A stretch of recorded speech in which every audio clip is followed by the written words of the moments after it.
South Korea wants to talk to North Korea about resuming operations at the Kaesong industrial complex. Work at the shared manufacturing zone was suspended earlier this month when tensions escalated.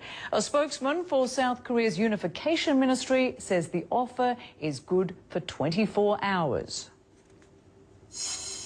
The government of South Korea officially proposed to hold working-level talks between the authorities of the South and the North to resolve humanitarian issues affecting Kaesong workers and to normalize the Kaesong industrial zone. If North Korea rejects our proposal for talks, we cannot help but to take severe measures. Well, Anna Corrin joins us live from Seoul with more. So, Anna, at this point, where do we stand with this offer from South Korea to reach out to North Korea for these talks? Well, Rosemary, no answer, no response from North Korea just yet. But as you say, that offer was made early this morning by the South Korean Unification Ministry. They obviously want to resume some sort of working level talks so that they can start up the Kaesong industrial zone. But as you say, they've got 24 hours to get back to Seoul. And so far, as I mentioned, no word. The spokesman said that if there is no response, or if the response back is a negative one, then South Korea will have no choice but to take severe measures. Now, we've spoken to some analysts this morning, and they believe that this insinuates that South Korea would be willing to close down the industrial zone altogether. As you mentioned, it was suspended back in April, beginning of this month, 8th of April, and there was hopes that obviously it would resume working again, but that hasn't taken place. So it's certainly not what South Korea wants to do, but by this statement, Rosemary, it's willing to do that. And what impact has its suspension had so far on workers from South Korea?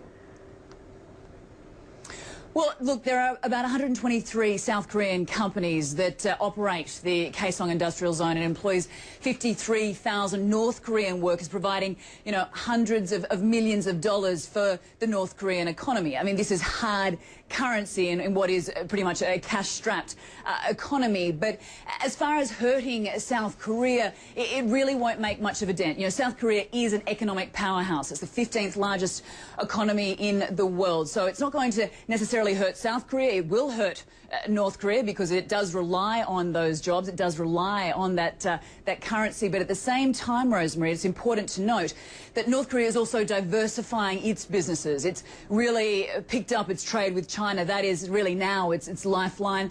And it's also, you know, developing its nuclear technology, which it's selling. And there's also reports of its illegal goods. So it really is branching out. It's not relying necessarily or solely on that trade with South Korea any longer. But, you know, I think what Kaesong Industrial Zone represents is a political link between the two countries. You know, this is what is so vital. So if it is cut, if it is shut down, that will no longer be. There will be no communication, no tie between the two countries. Right, and just finally, I want to get an idea of the mood there in the South, of course, as the North marks the anniversary of the founding of the Korean People's Army. Is there any concern there that the North might use this date to test fire a missile?